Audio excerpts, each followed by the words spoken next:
करूंगा। पर चार्ज की वजह से ऐसा क्या होता है? तुम्हें सबको पता है पॉजिटिव चार्ज, चाहे हमको नहीं पता पॉजिटिव चार्ज क्या होता है, नेगेटिव, लेकिन तुम्हें ये तो चीज पता है कि पॉजिटिव चार्ज को नेगेटिव चार्ज के पास ले जाऊं तो क्या होता है? अट्रैक्शन। अट्रैक्शन, पॉजिटिव को पॉजिटिव के पास ले आऊं तो क्या होता है? Repulsion, repulsion. तो सर ये एक बॉडी की प्रॉपर्टी है जिसकी वजह से जो चीज हमें दिख रही है हम बोल देंगे कि जिसकी वजह से या तो बॉडी क्या होती है, रिपेल होती है, या क्या होती है, ये क्या होंगी, अट्रैक्ट होती है। It is the property of the body due to which, by virtue of which it attracts और रिपेल, इट अट्रैक्ट्स और रिपेल। समझ में आ रहा है? Yes sir. हाँ, इट इज प्रॉपर्टी, बॉडी की प्रॉपर्टी है, चार्ज इज द प्रॉपर्टी। चलो अब लाइटनिंग में ऐसा क्या होता है, और जब मैं बैलून को रब करता हूँ हेयर से, दिख रहा है ना सबको, ये अट्रैक्ट हो रखे हैं एक किस्म से बाल बैलून के साथ, दिख रहा है सबको? Yes sir. और लाइटनिंग में ऐसा क्या होता है? लाइटनिंग में भी बच्चे एकदम से डिस्चार्ज होता है, इलेक्ट्रिक चार्जेस का बोल दो, लाइट मतलब चार्जेस का ही बोल दो, है ना, एकदम से डिस्चार्ज। पर ऐसा क्यों होता है इसके बारे में हम आगे समझेंगे। और ये क्या है सर, ये रबर को मैं ऐसे मतलब रबर मेरे बॉल बैलून के साथ मेरा जो बाल हैं वो अट्रैक्ट हो रहे हैं, हेयर जो है मेरे अट्रैक्ट हो रहे हैं, ऐसा क्या हो रहा है सर? वो भी देखते हैं सर, अभी आओ थोड़ा थोड़ा करेंगे। अब इलेक्ट्रिक चार्ज देखो, दिख रहा है क्या, प्रॉपर्टी है क्या, लिखा हुआ है यही बात, it is the property of the body due to which it produces electrical और मैग्नेटिक फील्ड। सर आपने तो बोला था due to which it attracts और रिपेल समथिंग, ऐसा बोला था ना, इसमें तो कुछ और लिखा है। सेम बात है बच्चे दोनों। अब जब बॉडी अट्रैक्ट करेगी तो किस वजह से करती है, उसके पास कुछ इलेक्ट्रिकल प्रॉपर्टीज है, तभी तो या तो वो अट्रैक्ट कर रही है या क्या कर रही है, रिपेल। यानी उसके पास कुछ प्रॉपर्टीज है, और या उसके पास मैग्नेटिक इफेक्ट्स। मैग्नेटिक इफेक्ट्स हम आगे पढ़ेंगे, बट अभी के लिए तुम वो वाली डेफिनेशन भी लिख सकते हो जो मैंने तुम्हें बताई है। क्या? It is the property of the body due to which it attracts और क्या, रिपेल। और अट्रैक्ट और रिपेल तभी करेगी जब उसके पास कुछ इलेक्ट्रिक इफेक्ट्स होंगे। तो सीधा बोल दो, it is the property of the body due to which it produces और एक्सपीरियंस क्या, इलेक्ट्रिकल इफेक्ट्स, इलेक्ट्रिकल इफेक्ट्स। और मैग्नेटिक इफेक्ट्स तब पढ़ेंगे जब हम इसके नेक्स्ट चैप्टर की बात करेंगे। ठीक है, सबको क्लियर है यहाँ तक? Yes sir. आपसे जिसको क्लियर है वो थम्स अप कर दिया करो, थम्स अप कर दिया करो, और जिसको डाउट है वो हैंड रेस कर दिया करो। ठीक है, चलो अब देखो भाई, ये तो ठीक है चार्ज पार्ट। अब देखो चार्ज पार्टिकल्स हैं, ये सब क्या होते हैं? अब कुछ होता है चार्ज पार्टिकल सबको पता है, इलेक्ट्रॉन, इलेक्ट्रॉन पे कौन सा चार्ज होता है? नेगेटिव। प्रोटॉन पे, प्रोटॉन पे पॉजिटिव। तो ये ऐसे ही रोटेट कर, मतलब अभी तुम्हें जैसे दिख रहा है उस हिसाब से तो ऐसा ही है कि इलेक्ट्रॉन न्यूक्लियस के अराउंड रिवॉल्व करता है, राइट? Yes sir. ठीक है, अब ये है क्या सर, चार्ज एक क्वांटिटी है, सबको पता है तो फिजिकल, मतलब फिजिकल क्वांटिटी है, लेकिन जिसकी है एक प्रॉपर्टी, है ना। इसको मेजर कैसे करते हैं, चार्ज ज्यादा है चार्ज कम है, ये सब कैसे बताऊंगा? जैसे मास को मेजर करने के लिए केजी यूनिट होती है, चार्ज को मेजर करने के लिए होती है कूलम। क्या होती है? कूलम। Coulomb use, coulomb. समझ में आ रहा है क्या? चार्ज को कूलम में यस सर। हाँ, तो याद रखना एक कूलम, जैसे अब मास को हम केजी में भी मेजर करते हैं और ग्राम में भी करते हैं ना, और 1 किलोग्राम को किस में लिखते हैं, 1000 ग्राम, ऐसे ही लिखते हैं ना मास के लिए। Yes sir. ऐसे ही चार्ज को कूलम में लिखते हैं, केजी मास की एसआई यूनिट है, और ग्राम क्या है सर, सीजीएस यूनिट है। क्या है? सीजीएस। ऐसे ही कूलम चार्ज की एसआई यूनिट है, इसकी सीजीएस यूनिट क्या हो जाएगी सर, ईएसयू। क्या बोलते हैं इसको? ईएसयू। इसका मतलब क्या होता है, इलेक्ट्रोस्टैटिक यूनिट। क्या बोलेंगे बच्चों इसको? Electrostatic unit. तो अगर जैसे 1 किलोग्राम में 1000 ग्राम होते हैं, वैसे ही 1 कूलम में कितने ईएसयू होते हैं, 3 × 10⁻⁹ ईएसयू। क्लियर है क्या? Yes sir. इसको याद करना है क्या? नहीं सर, सबको स्पीड ऑफ लाइट तो याद है ना, क्या होती है? 3 into 3 10 into 10 raised to power 8 meter per उसके अंदर second. से एक 10 और डाल दो तो क्या हो जाएगा 3 इंटू 10 टू द पावर 9. 9, तो बस वो हो जाएगा। एक कूलम में कितने ESU इलेक्ट्रोस्टैटिक यूनिट्स होते हैं, वो कितनी होती है 3 इंटू 10 टू पावर 9। और ESU होता है क्या है, CGS unit of electric charge. समझ में आ रहा है क्या होता है ESU, बताओ मुझे। CGS unit of electric electric charge. Charge. चलो अब प्रॉपर्टीज क्या है ये सब हम अभी बात करेंगे। अच्छा चार, एक चीज होती है हमारे पास स्केलर क्वांटिटी, एक क्या होती है बच्चे, वेक्टर क्वांटिटी। वेक्टर क्वांटिटी क्या होता है स्केलर और क्या होता है वेक्टर? स्केलर में सर ओनली मैग्नीट्यूड होता है, बट वेक्टर में मैग्नीट्यूड एंड डायरेक्शन बहुत होते हैं। वेक्टर में मैग्नीट्यूड प्लस डायरेक्शन बहुत होती है। अब चार्ज जो चीज डायरेक्शन पर भी डिपेंड करे और मैग्नीट्यूड भी हो वो होते हैं वेक्टर क्वांटिटी, और जो चीज सिर्फ मैग्नीट्यूड पे डिपेंड करे वो क्या होती है सर? Scalar. Scalar quantity. तो सर अब एक बात बताओ कि सर अगर चार्ज का कभी किसी ने सुना है कि चार्ज नॉर्थ में मूव करे तो अलग वैल्यू हो रही है, साउथ में मूव करे तो अलग वैल्यू हो रही है? No sir. तो charge is a scalar quantity, direction पर डिपेंड नहीं करता। It is a scalar quantity. मतलब अगर मैं ऐसे ना बोलूं ये बात सही नहीं लगती कि इधर मूव कर रहा है तो वैल्यू अलग, मतलब अगर चार्ज इधर मूव कर रहा है तो उसकी वैल्यू +9 कूलम है और इधर मूव कर रहा है तो -9 कूलम, ऐसा हो जाएगा क्या? No, sir. अगर सेम चार्ज है तो मैं पार्टिकल को चेंज नहीं कर रहा, अगर यहाँ पर इलेक्ट्रॉन है तो यहाँ पर भी इलेक्ट्रॉन की बात कर रहा हूँ, ठीक है? तो वही बात, तो sir charge is a scalar quantity, तो वही इसने बोल रखा है। अब स्केलर क्वांटिटी में अगर एक जगह +5 है, दूसरा चार्ज की वैल्यू -5 है, तो नेट चार्ज कितना आएगा? 0. 0। एक 2 कूलम है, एक -3 कूलम है, नेट चार्ज कितना आएगा? -1 coulomb. -1. हमने सीधा ऐड और सब्ट्रैक्ट किया है ना, और कुछ डायरेक्शन को देखा है। अगर यही बात ऐसे बोल देता 2 कूलम चार्ज नॉर्थ में है, 3 कूलम चार्ज साउथ में है, अब बताओ नेट चार्ज कितना है? 5। तो क्या डायरेक्शन पे डिपेंड कर रहा है क्या ऐड और सब्ट्रैक्ट करना? कहीं पर भी हो No. No, sir. तो इसको अलजेब्रिकली ऐड बोलते हैं, क्योंकि ये क्या है स्केलर क्वांटिटी है, सीधा ऐड या सब्ट्रैक्ट कर लो, लेकिन साइन ध्यान में रखना। क्या करना है सर? साइन को ध्यान में रखना है। क्लियर है? Yes, sir. अच्छा अब चार्ज आते किस वजह से हैं? या जैसे बच्चे ने पहले ही बोल दिया था, प्रीशु ने बोला था शायद, कि अगर किसी में इलेक्ट्रॉन ज्यादा हो जाएं, जैसे Cl क्लोरीन पे, क्लोरीन के ऊपर नेगेटिव चार्ज आता है, तो मतलब क्लोरीन के पास एक इलेक्ट्रॉन क्या है, ज्यादा है सर। समझ में आ रहा है ना, क्योंकि इसके ऊपर एक नेगेटिव चार्ज है। ऐसे ही करते हो ना? Yes, sir. ऐसे Na पर पॉजिटिव आता है, तो ये एक पॉजिटिव का मतलब इसके पास एक इलेक्ट्रॉन क्या है, कम है। कम है। ऐसे ही Mg पर 2 पॉजिटिव आता है, इसका मतलब क्या है, 2 इलेक्ट्रॉन कम है। 2 इलेक्ट्रॉन कम है। तो या तो इलेक्ट्रॉन एक्सेस में हो या इलेक्ट्रॉन कम हो, उसकी वजह से चार्ज आता है। समझ में आ रहा है ना? Yes, sir. आप प्रीशु कुछ बोल रहे हो? सर यही बोल रही थी कि एडिशन में या फिर कम हो। हाँ बिल्कुल ठीक है। अब एक नोट नीचे लिखा हुआ है, ध्यान से, ये दिख रहा है सबको? Yes, sir. क्या बताना चाह रहा है ये, कोई बच्चा बताएगा मेरे को? Negatively charge body positively charge body से ज्यादा वो होती है। क्या होती है ज्यादा? मास ज्यादा होता है, मास ज्यादा। ऐसा क्यों होता होगा? क्योंकि क्योंकि उसमें इलेक्ट्रॉन्स का मास ऐड हो गया है। वेरी गुड, उसके अंदर इलेक्ट्रॉन का मास ऐड हो गया। लेकिन ये बात याद रखना, इसमें एक बहुत बड़ी चीज है जो ऐड करनी पड़ेगी हमें, सेम बॉडी होनी चाहिए। बॉडी क्या होनी चाहिए? सेम। फॉर एग्जाम्पल मैं एक तो मैग्नीशियम की बात करूं, या अच्छा और कोई एग्जांपल लो, मुझे बताओ जो नेगेटिव भी हो। क्लोरीन के बाद कौन आता है? Ca। कैल्शियम भी तो हो सकता है ना, Ca2 पॉजिटिव मान लो, हो गया,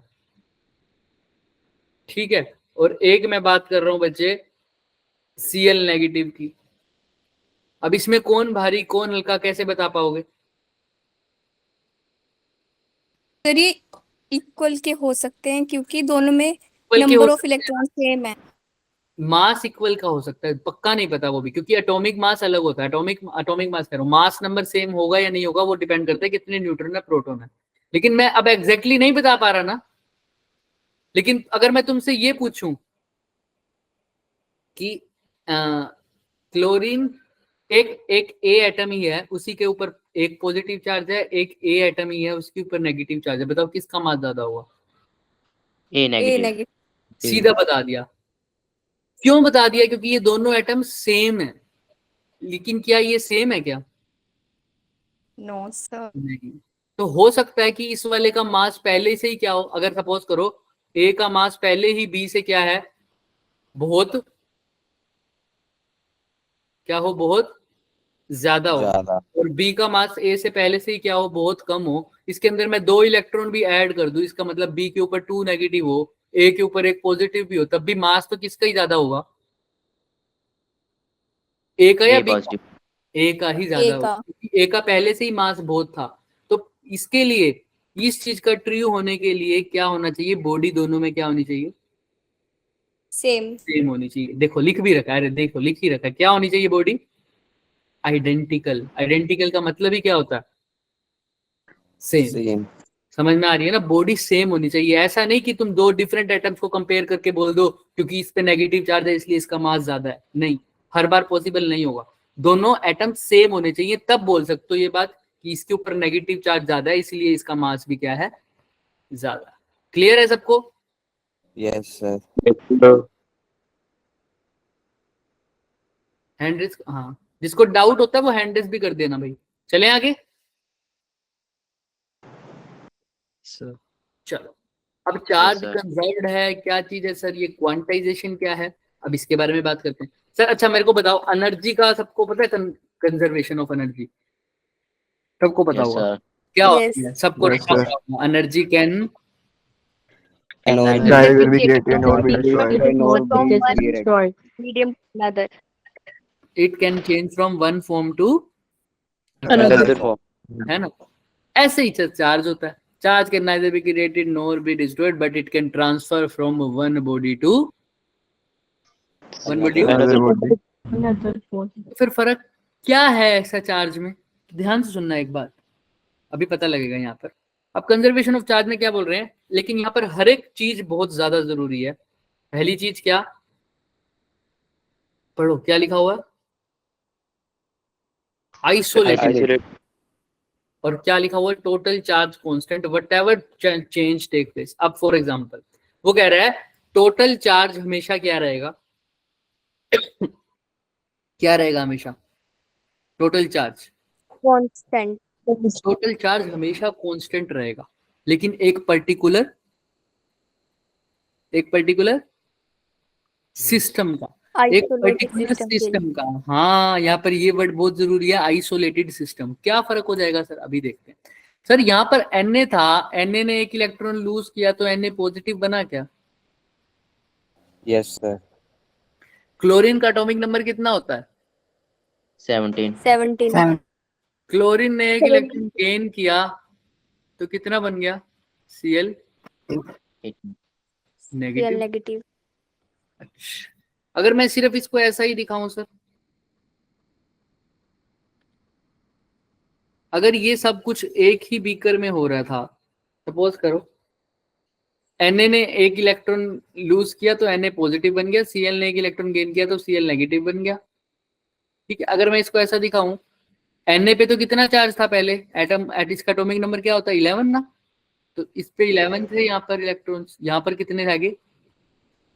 10. ऐसे यहाँ पर कितने थे पहले? 17. यहाँ पर कितने हो गए? 18. टोटल चार्ज क्या कंजर्व्ड रहा है? यहाँ पे 11 थे, यहाँ पर 10 आ गया, यहाँ पर 17 थे, यहाँ पर 18। मैं कह रहा हूँ ये पूरा एक ही जगह पर हुआ है सब, तो क्या कंजर्व्ड रहा है? No sir. नहीं सर, ये तब होगा जब कंजर्व्ड, जब मैं यहाँ पर इलेक्ट्रॉन, अगर मेरे को, ये तब होगा जब मैं किसी एक को सिस्टम मानूं। फॉर एग्जांपल अगर मैं सिर्फ Na वाली रिएक्शन देख रहा हूं तो मैं इस रिएक्शन को ऐसे लिखूं, अब कंजर्व्ड हो जाएगा क्या? एक इलेक्ट्रॉन यहाँ, 10 इलेक्ट्रॉन तो थे Yes, ही इसी sir. के अंदर और एक इलेक्ट्रॉन निकला, तो टोटल कितने हो गए? 11. 11। 11 ऐसे ये 17 था, एक इलेक्ट्रॉन इसने लिया होगा। अब यहाँ पर भी कितने हैं? 18 और यहाँ पर भी कितने हैं? 18।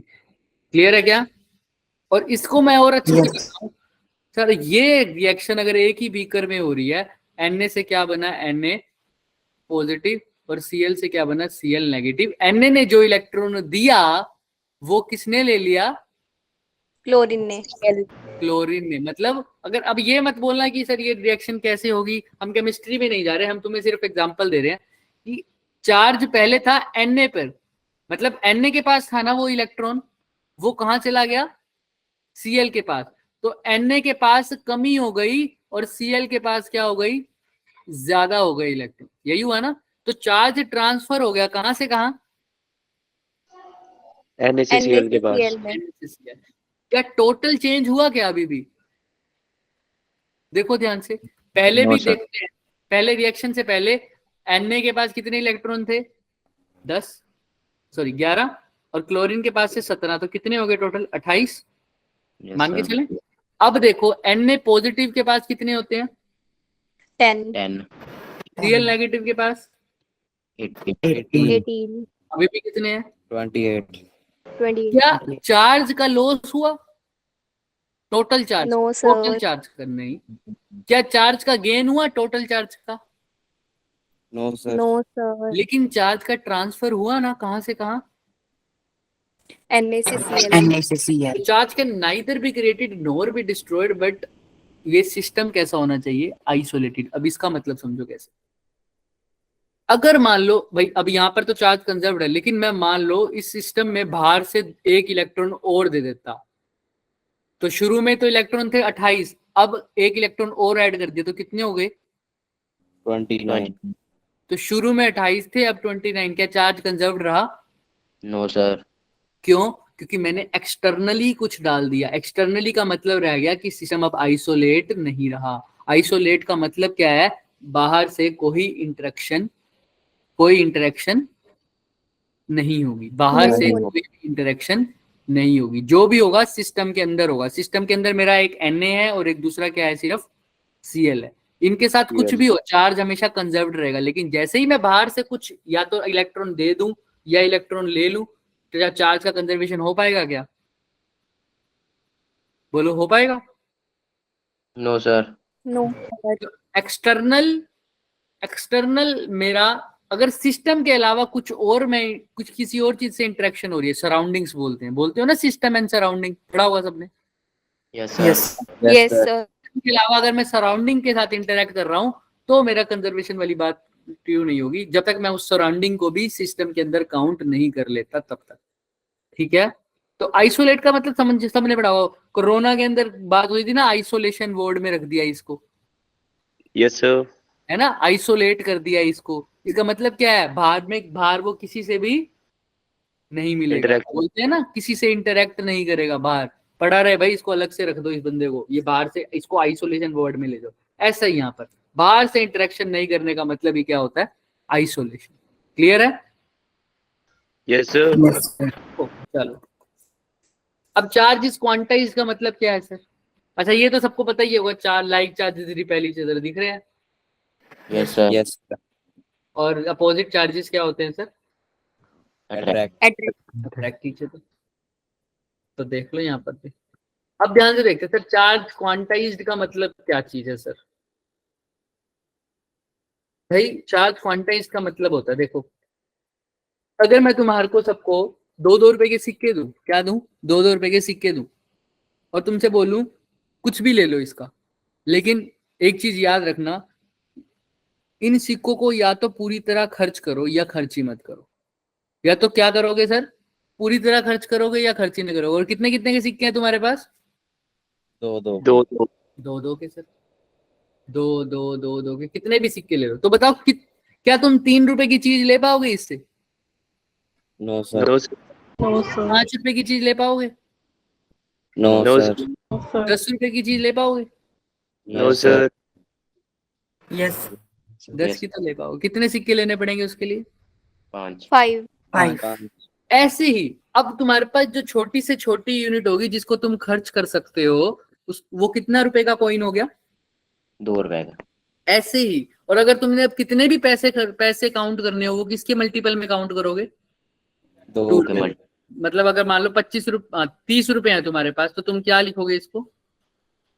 2 Into इंटू 15 यानी 15 सिक्के होंगे कितने के? 2 रुपए के। अगर मैं बोलूं तुम्हारे पास 40 रुपए हैं तो कैसे लिखोगे इसको? 2 into 20। 2 into 20 कितने सिक्के हो गए? 20। क्या तुम्हारे पास 35 रुपए हो सकते हैं क्या किसी भी हालत में? No, No, sir. ये एग्जिस्ट ही नहीं करेगा। क्लियर है क्या? इसी चीज को बोलते हैं क्वांटाइज्ड। किसी भी चीज का अब यहाँ पर क्वांटाइज्ड पूरी तरह से नहीं है क्योंकि ये किसका मल्टीपल है? सिर्फ 2 का। 2. क्वांटाइज्ड का मतलब होता है किसका मल्टीपल हो जाए? n का। n मतलब किसी भी इंटीजर का मल्टीपल, इंटीग्रल मल्टीपल। अब जैसे यहाँ पर 2 है, वहां पर तुम्हारे पास क्या हो? 2 की जगह सिर्फ इलेक्ट्रॉन हो। क्या हो? इलेक्ट्रॉन। इलेक्ट्रॉन। और यहाँ पर तुमने टोटल पैसे काउंट करने थे ना, वहां पर क्या काउंट करना है? Total electron. Charge. Total charge. और वैसे पैसे को जितने भी रुपए थे तुम्हारे किसकी फॉर्म में काउंट कर रहे थे? 2-2 रुपए की फॉर्म में। ऐसे ही टोटल चार्ज को किसकी फॉर्म में कैलकुलेट करोगे? इलेक्ट्रॉन की। इलेक्ट्रॉन के फॉर्म में। इलेक्ट्रॉन के चार्ज के फॉर्म में। इलेक्ट्रॉन के ऊपर चार्ज कितना होता है? 1.6 into 10 to the power minus. -19 coulomb. तो अब ध्यान से सुनना। तो मतलब अगर मैं तुम्हें बोलूं कि तुम्हारे पास टोटल चार्ज काउंट करना है, तुम्हें किसकी फॉर्म में कैलकुलेट करोगे? किसकी फॉर्म में करोगे? इलेक्ट्रॉन्स. इलेक्ट्रॉन। इलेक्ट्रॉन्स की फॉर्म में। देखो अब मैं बोलते जाऊंगा तुम करते जाना। फॉर एग्जाम्पल अब मैं, और एक चार्ज इलेक्ट्रॉन पे कितना चार्ज है बच्चे? 1.6 into 10 raised to power minus 19। अब मैं तुमसे अगर बोलूं बच्चे कि तुम्हारे पास 2 इलेक्ट्रॉन है तो क्या होंगे total charge? 2 into 1.67 into 10 raised to power minus 19 column. Clear है ना सबको? यस अगर मैं सर। बोलूं 4 इलेक्ट्रॉन है तो क्या चार्ज होगा तुम्हारे पास? 4 into 4 1.6। into charge on an electron. ठीक है।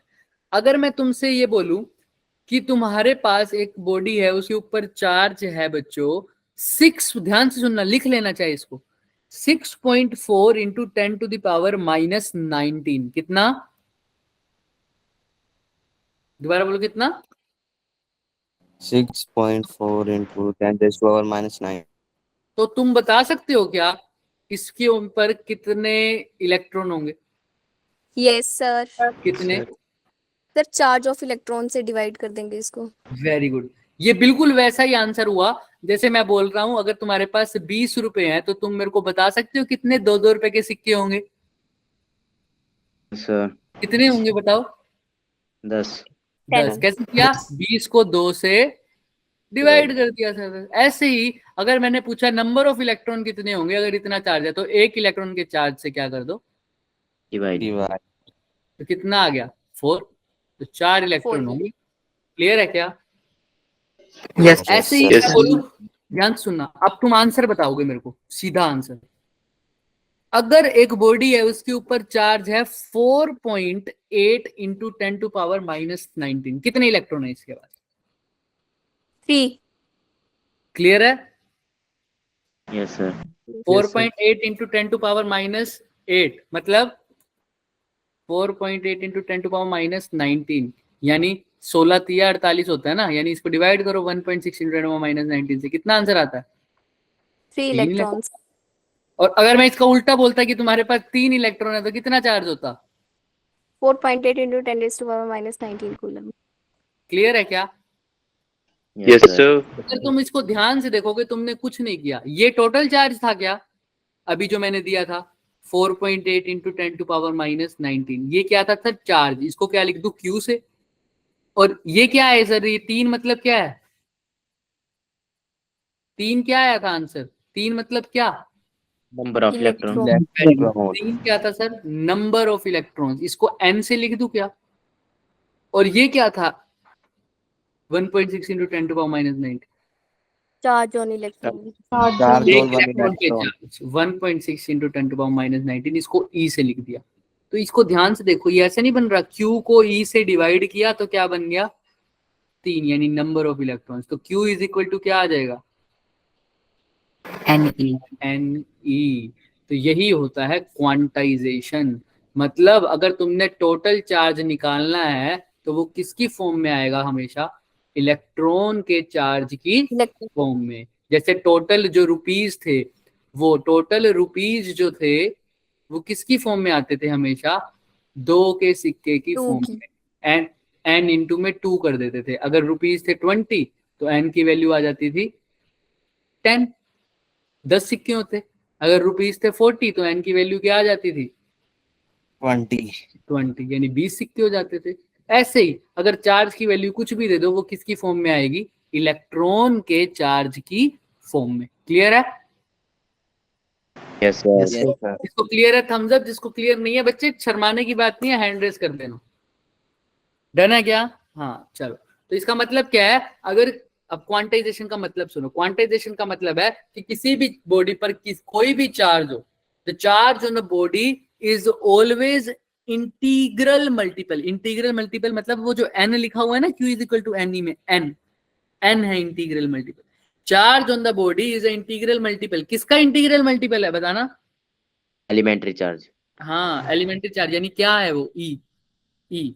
यानी किसी भी बॉडी पे अगर चार्ज मेजर करना हो मेरे को, तो वो किसका मल्टीपल होगा, इलेक्ट्रॉन के चार्ज का। मतलब 1 इलेक्ट्रॉन के चार्ज का, 2 इलेक्ट्रॉन के चार्ज का, 3 इलेक्ट्रॉन के चार्ज का, 4 इलेक्ट्रॉन के चार्ज का। क्लियर है क्या?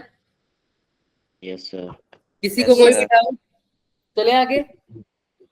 So, चलो यहाँ तक तो हो गया सर हमारा। इसके बाद क्या आएगा बताओ मुझे, क्वेश्चन आया था, 1 सेकंड। अच्छा, अब कितने कितने इलेक्ट्रॉन हो सकते हैं सर? अब सपोज करो मैं बोल सकता हूँ अगर मेरी बॉडी पर इंटीग्रल मल्टीपल मतलब एन की वैल्यू जो Q इज इक्वल टू क्या था, एन ई। तो अगर sir Q is equal to n e था तो एन की वैल्यू क्या हो सकती है, 1 भी हो सकती है, 1 इलेक्ट्रॉन हो सकता है। एन की वैल्यू 2 भी हो सकती है, 2 इलेक्ट्रॉन हो सकता है। और क्या हो सकती है एन की वैल्यू? Infinity. इन्फिनिटी तो चलो बहुत हो जाएगा, फिर भी 3 हो सकती है, 4 हो सकती है, 5 हो सकती है, 6 हो 5, सकती 6, है, 7. 7 हो सकती है, 8 हो सकती है। ऐसा हो सकता है ना? जैसे मैंने अभी बोला 2 का सिक्का हो सकता है, 2 का सिक्का 1 हो सकता है, 2 हो सकता है। अच्छा, क्या मैं ऐसे बोल सकता हूँ 1.5 इलेक्ट्रॉन, No, sir. 3.5 इलेक्ट्रॉन, ऐसा बोल सकता हूँ क्या? इलेक्ट्रॉन को तोड़ दोगे क्या तुम लोग भी?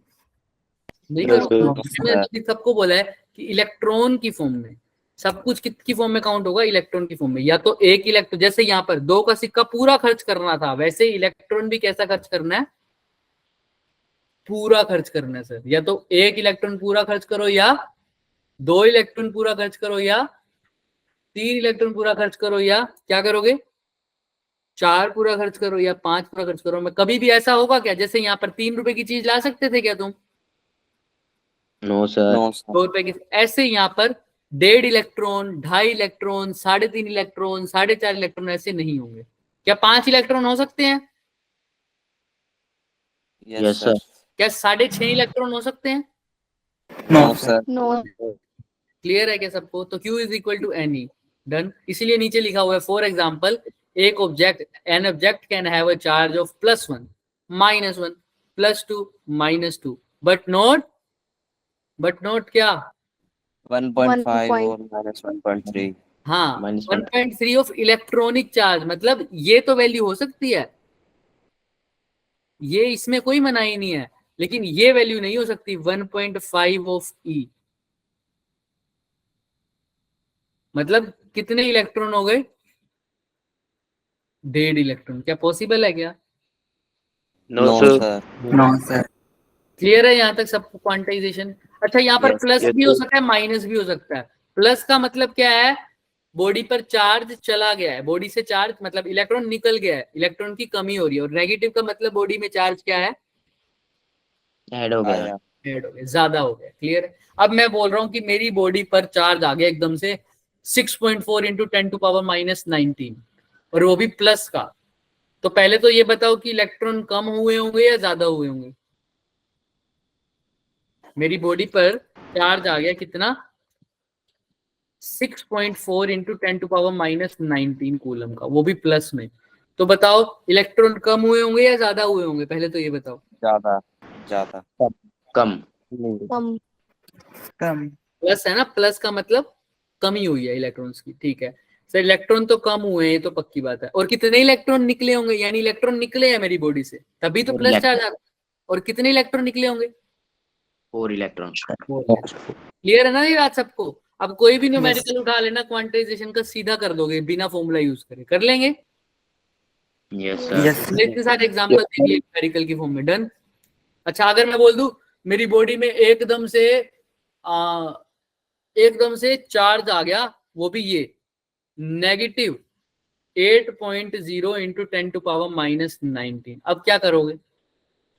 5 इलेक्ट्रॉन्स आए हैं मतलब। वेरी Add गुड, हो गए। 5 इलेक्ट्रॉन ऐड हो गए। डन है क्या?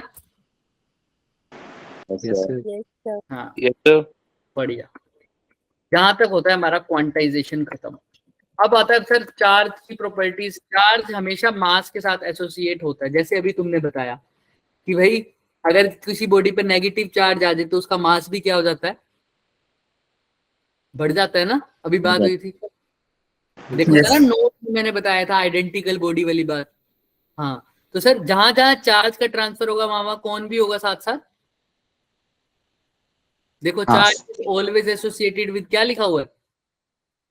मास। मास। मास। तो जहां जहां चार्ज होगा बच्चे वहां वहां मास भी होगा। अच्छा चार्ज मास के बगैर मतलब एग्जिस्ट ही नहीं कर सकता। चार्ज मास के बगैर एग्जिस्ट ही नहीं कर सकता।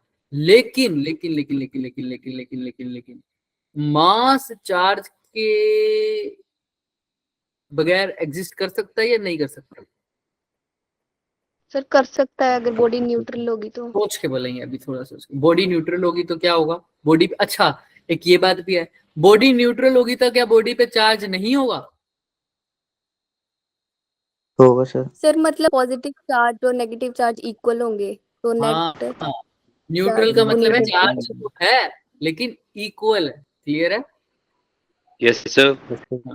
अब इसने बोला charge can not exist without mass, मतलब अगर मास नहीं हुआ तो चार्ज होगा। नहीं होगा। ध्यान से सुनना इसको क्या बोल रहा हूँ। मास नहीं तो चार्ज भी नहीं। नहीं।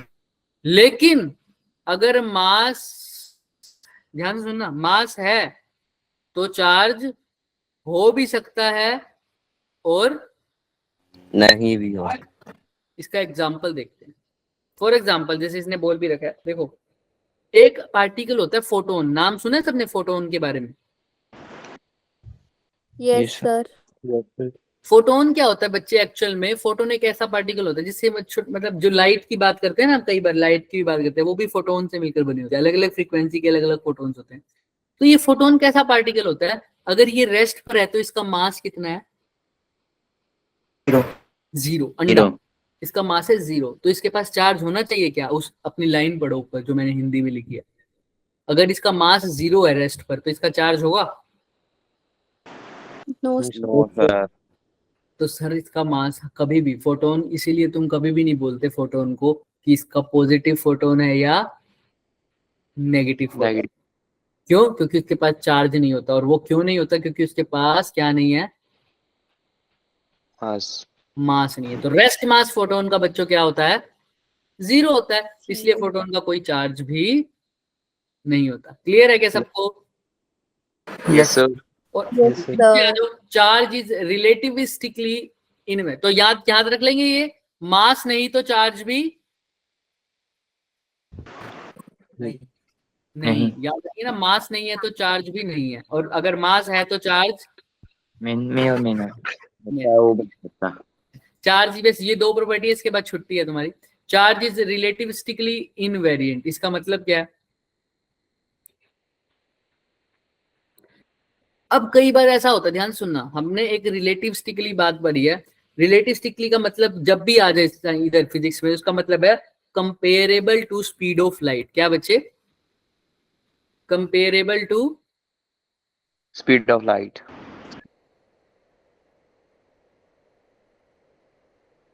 मतलब लाइट की स्पीड के कंपेरेबल, इक्वल नहीं बोल रहा, कंपेरेबल, लगभग लगभग लगभग पास पास।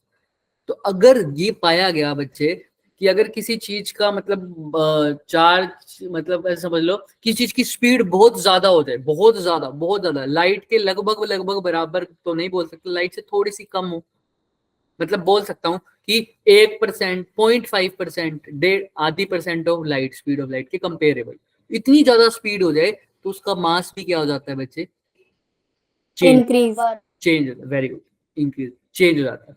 ऐसा बोला गया है, जैसे रामायण, हनुमान जी का नाम तो सुना ही है सबने, सबको पता है ना हनुमान जी। ऐसा Yes, बोलते हैं sir. कि सर जब हनुमान जी संजीवनी बूटी लेने गए थे ना ऐसे जूम, तो लोग बताते हैं कि एकदम से सिर्फ क्या दिखा था वो आकाश में, एक छोटी सी ऐसे, छोटी सी तो क्या ऐसी एक स्ट्रेट लाइन दिखी थी, जैसे एक लाइट हो, क्या हो, लाइट हो, सिर्फ लाइट जा रही हो। इसका मतलब हनुमान जी किस स्पीड से गए होंगे, स्पीड ऑफ लाइट। लाइट। बोला, ऐसे बोला, देखो मैं भी नहीं था उस टाइम, तुम भी नहीं थे, बट हाँ ऐसा बोला जाता है। तो देखो स्पीड ऑफ लाइट से गए थे, तभी एकदम से लाइट, तुम मास में भी चेंज आ जाता है, मास में भी क्या आ जाता है उस टाइम, चेंज। ऐसा किसने बताया था, आइंस्टाइन ने। एक एल्बर्ट इक्वेशन आइंस्टाइन। क्या था, m is equal to m not under root 1 minus v square by c square. तो अब इस क्वेश्चन में अगर मैं बोल दूं v लगभग लगभग c के बराबर हो जाए, तो v और c को लगभग इक्वल रख देना, आंसर क्या आ जाएगा नीचे, v और c इक्वल हो जाएंगे तो 1/1 1, 1 माइनस 1 कितना होता है, 0. 0। ये होता है m नॉट का मतलब है रेस्ट पर, और m का मतलब है जब मोशन में है, और कितनी वेलोसिटी से, v वेलोसिटी से। मैंने बोला v भी c के इक्वल है, तो मास किसी चीज को 0 से डिवाइड कर दो तो क्या हो जाएगा, अनडिफाइंड।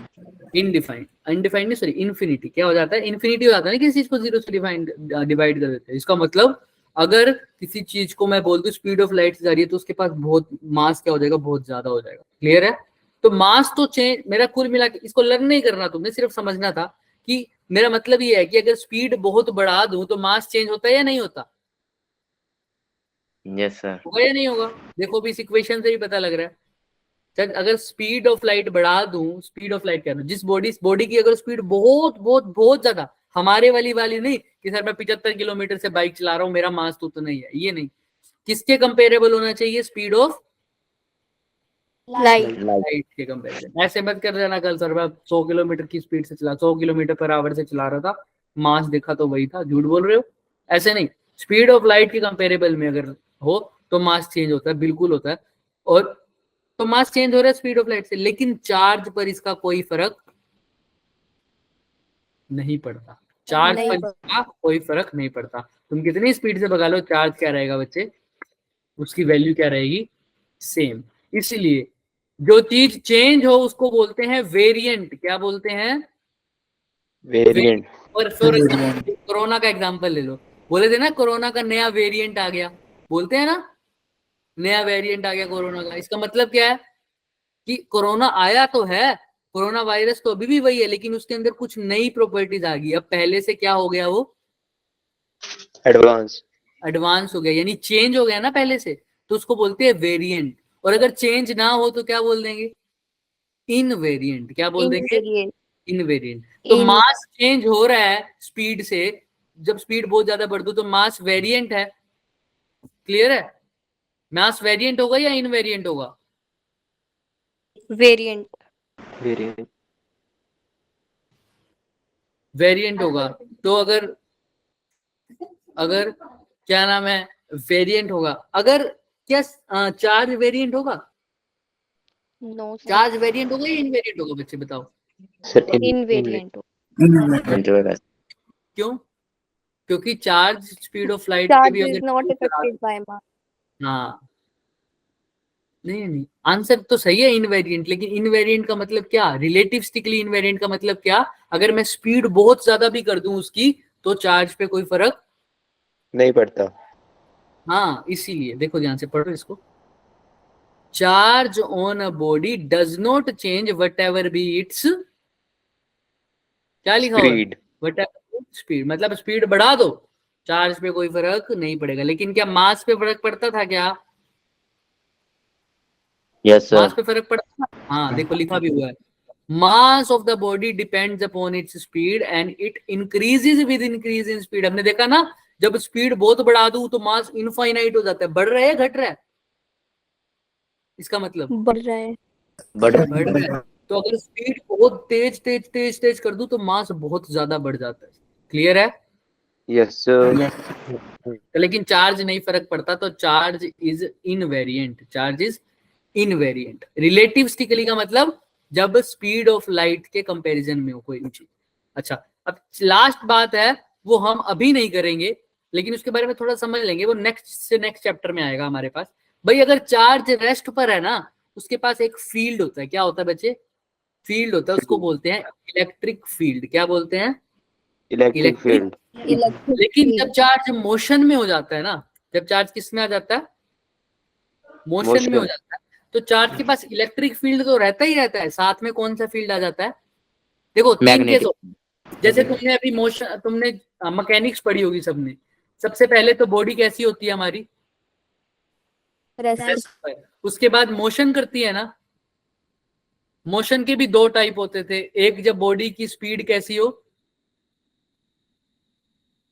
कांस्टेंट स्पीड, और जब कांस्टेंट स्पीड ना हो तो उसको क्या बोलते थे? जब बॉडी की स्पीड चेंज हो जाती है टाइम के साथ तो उसको क्या बोलते थे? क्या हो रहा है बॉडी में? वेरिएबल। वेरिएबल। और उसका एक और नाम होता था speed with respect to time, यानी स्पीड जब टाइम के साथ चेंज हो तो क्या होता है वो? इंस्टेंटेनियस। हाँ हाँ सही बोल रहे हो, सही बोल रहे हो, प्रीशु सही बोल रही है। Acceleration. Acceleration, very good, acceleration. तो दो टाइप, तीन केस हो गए, या तो बॉडी रेस्ट पर हो या मूव कर रही हो, तो या तो कांस्टेंट स्पीड से या एक्सेलरेशन से। एक्सीलरेट कर। तीनों केस चार्ज पे भी एप्लीकेबल है। पहले चार्ज भी कैसा है? रेस्ट पर। तो अगर जब वो रेस्ट पर होगा तो उसके पास सिर्फ क्या होगा? Electric field. अब मोशन है, मोशन अगर कांस्टेंट स्पीड से भी हो रहा है तो भी क्या होगा sir? Electric field plus magnetic field. क्या होगा सर? अब इलेक्ट्रिक फील्ड तो होगा साथ साथ क्या होगा? Magnetic field. ये हम नेक्स्ट चैप्टर में पढ़ेंगे, अभी नहीं पढ़ेंगे, पर ये दिमाग में रखना, जब मोशन में है तो कैसा है? इलेक्ट्रिक फील्ड भी है और मैग्नेटिक फील्ड भी है। तीसरा केस क्या होगा? जब कैसा हो सर? रेस्ट पर हो गया, कांस्टेंट वेलोसिटी से हो गया, और एक और अभी बढ़ा है एक्सेलरेशन। चार्ज एक्सेलरेशन में हो तब क्या होगा सर? तब चार्ज को हमने देखा कि चार्ज क्या अभी क्या करता है, ये रेडिएशन छोड़ता है अपने अंदर से। क्या छोड़ता है? रेडिएशन। इस रेडिएशन का नाम बोल दिया हमने, इसको क्या बोल दिया बच्चे? Electromagnetic radiation. क्या बोल दिया? Electromagnetic electromagnetic. इस मैंने पूरी 12th की समरी कर दी। 12th में इससे बाहर कुछ नहीं पढ़ोगे तुम। एक करंट वाला चैप्टर आएगा, बस वो थोड़ा सा अलग है, बाकी सब में यही पढ़ोगे। एक बार चार्ज कैसा है बच्चे? रेस्ट पर है, तो सिर्फ किसके बारे में पढ़ोगे? कौन से फील्ड के बारे में? Electric field. इलेक्ट्रिक फील्ड पढ़ लोगे पूरा। पहला दूसरा चैप्टर पूरा इलेक्ट्रिक फील्ड पे है। फिर चार्ज को मोशन में कर दो तो क्या आ जाएगा साथ में? इलेक्ट्रिक फील्ड के साथ साथ मैग्नेटिक। तो अगले दो चैप्टर किस पे हैं? अगले 2-3 चैप्टर सारे किस पे होंगे? मैग्नेटिक फील्ड पर होंगे। उसके बाद चार्ज एक्सेलरेशन में होगा तो क्या होगा? रेडिएट होना शुरू हो उससे जाएगा। अगले 2-3 चैप्टर किसके ऊपर बेस्ड होंगे सर? Electromagnetic radiation. ये तुम्हारी +2 है, ऑलमोस्ट सारी +2 इसी पे बेस्ड है। क्लियर है? Yes sir. थम्स अप कर दो जिसको क्लियर है। जिसको कोई डाउट है तो वो पूछे बच्चे। चलो हाँ, अच्छा सबको अरे फिर हाँ ठीक है।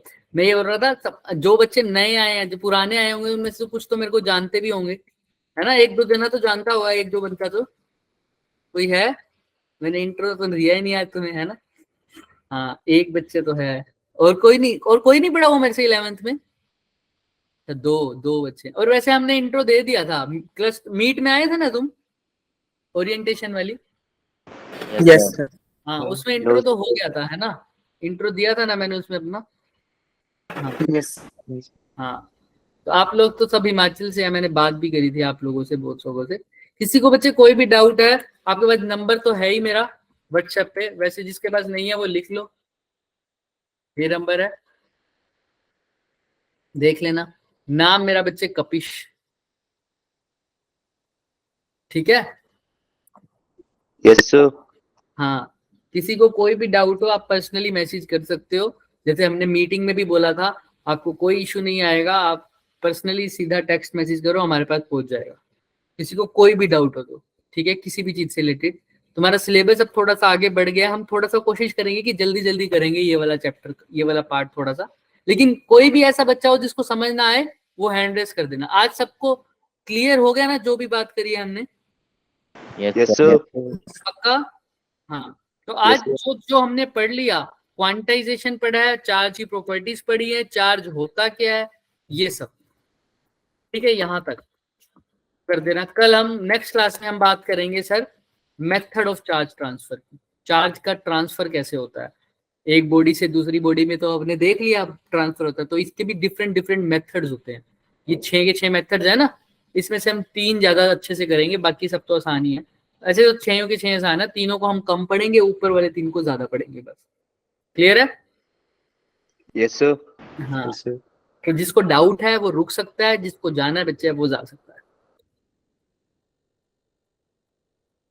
लाइटनिंग का कंसेप्ट हम इलेक्ट्रिक फील्ड में पढ़ेंगे ना बच्चे, सब समझ में आ जाएगा। लाइटनिंग में बेसिकली क्या होता है, एक जगह हाइयर कंसेंट्रेशन, एक जगह हाई पोटेंशियल हो जाता है, एक जगह लो पोटेंशियल हो जाता है। तो जब पोटेंशियल समझ में आएगा ना वो क्लियर हो जाएगा। तो एकदम से ऐसे समझ लो, एक जगह डेफिशिएंसी हो जाती है, एक जगह एकदम से बहुत ज्यादा एक्सेस हो जाता है, तो पॉजिटिव से नेगेटिव एकदम से लाइटनिंग। डिस्चार्ज एकदम से बहुत ज्यादा डिस्चार्ज हो जाता है ना, तब बोलते हैं लाइटनिंग। अमित, ठीक है, एकदम से जब बहुत ज्यादा क्या हो जाता है, डिस्चार्ज हो जाता है, तब होती है लाइटनिंग। हम इसके बारे में बात करेंगे जब पोटेंशियल पढ़ेंगे ना, तो क्लियर हो जाएगा, और उससे पहले भी इलेक्ट्रिक फील्ड में भी क्लियर हो जाएगा वैसे तो, ठीक है। Yes, sir. हाँ, Yes. और बोलो, किसी को और कोई डाउट? No, sir. चलो बच्चे जा सकते हो, बच्चे जिसको डाउट है। हम 1-2 मिनट रुके हुए हैं। Bye, sir. Bye Bye, bye sir. Bye, sir. Thank you. Bye बच्चे, थैंक यू।